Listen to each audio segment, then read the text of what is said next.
Advisory. Mr Assistant Speaker, tēnā koe I ngā member o te wharenei, tēnā tātou katoa. He uri ahau o Turanganui a Kiwa o te tai rāwhiti. Rongo whakaata, ngai tāmanihiri, te atanga māhaki, Ngāti Parau, me te iwi o Ngāti Kahungunu.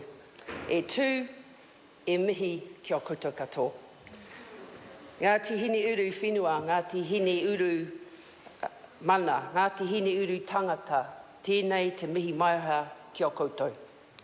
Tēnei te mihi maiha I runga I te kaupapa whakahirahira. Ai, kua tai mai te wā kia honore te kororia o te atua. Nō reira, o kūrau rangatira mā, e kui mā, e koro mā. Nau mai, hara mai. Mr Speaker, I was honoured to speak on the first reading of this bill, the second reading of this bill, and today, the third and final reading of the Hineuru Claim Settlement Bill. Sir, it's a day of remembrance, particularly those that are no longer with us, and I want to make special note of Whetū Tipuwai. Whetū Tipuwai was a renowned kaumātua amongst his own people. He was also a renowned kaumātua for the Māori All Blacks. And he was also an unofficial chauffeur driver for my predecessor, the Honourable Parekura Horomia. And there are many times that we will see Whetū and Para turn up at huis at home, and when they got out of the car, we'd go, "What's wrong with this picture? Shouldn't you be driving Whetū?" But in all sincerity, I remember people like Whetū. Sir, it's also a day of reflection where we think, could we have done better? Sir, it's also a day of celebration at last as we see the passage of this third bill. The legislative part is coming to its end. And sir, it's also a day of realisation that the work is only just beginning. Sir, I may, just to set again, and I know previous speakers have mentioned it, but I do want to draw and make some references to the historical account to this bill, because it does give in a succinct way what the people of Ngāti Hineuru experienced. Sir, in the mid-19th century, the tipuna of Hineuru lived and cultivated in the Waipunga and Mohaka River valleys and at Tarawera, Waiparati and other kāinga in the mountainous inland region between Hawke's Bay and Taupo Moana. In November 1851, the Crown purchased the Ahuriri block of approximately 265,000 acres from another iwi without including Hineuru in the negotiations. The Crown also forgot to reserve any land for Hineuru.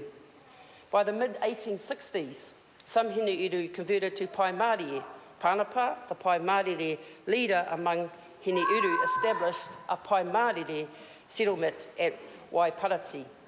In 1866, Pānapa and Hineuru rangatira Te Rangihiroa wrote to the Crown that they would come with a party to coastal Hawke's Bay in response to a Crown invitation to meet. The Crown viewed this party as a threat to the region's security. In October 1866, after the expiry of an ultimatum calling for their surrender, Crown forces attacked a group of people, including Hineuru, camped at Ōmaranui. On the same day, Crown forces also intercepted and surrounded and then subsequently attacked another group led by Te Rangihiroa near Pētani. About 35 Māori, including Te Rangihiroa and other Hineuru individuals, were killed in the two attacks. Crown forces subsequently pursued Hineuru and other Māori who escaped the attacks into the Hineuru rohe and plundered kāinga at Waiparati and in the surrounding area. By the end, sir, of 1866, Hineuru had abandoned nearly all of their kāinga and cultivations due to the conflict with the Crown. 34 Hineuru individuals were among the 86 prisoners of the Crown captured at Ōmaranui and in the conflict near Pētani. Most, sir, were transported to the Chatham Islands and detained without trial in harsh conditions for almost 2 years. Sir, that brief historic account does not give the richness of what these people suffered. But I'm glad that it is recorded in your settlement bill. It is a passage that, Sir, I encourage not only for future generations of Ngāti Hineuru, but all people of the Hawke's Bay, Taupo area, every government department, every local government that has anything to do with this, with the people of Ngāti Hineuru should have that at the forefront of their own plans. Sir, the land loss in that summary is absolutely clear. The loss of land, the loss of lives through the two battles are clear. And clearly those that were imprisoned on Chatham Islands without trial shows the severity of the breaches of the treaty. Land loss, loss of life, severity of breaches. Sir, the settlement today can in no way compensate the losses suffered at the hands of these people. But it is a small recognition for this House particularly to acknowledge those breaches and to offer up a deal, like my colleague from the Greens has mentioned, through the settlement to acknowledge that you have much work to do ahead, and I join with all members to acknowledge that. Sir, in terms of the day of realisation, I'm encouraged to hear the planning, and I noticed this in the second reading of this bill, of the planning that has gone to date in preparing you for the post-settlement entity period. The 6 po that was talked about in previous speakers and on previous readings. The fact that you have one of the smartest people of Hineuru with qualifications, which I would say maybe second to Rongo Whakaatas, I acknowledge, which says to me that your settlements will be in good hands. And all for me to advise you on how best you use that, all I can offer is ensure your people are at the centre of what you do. Always remember that it is these young ones whose histories and journeys are only just starting.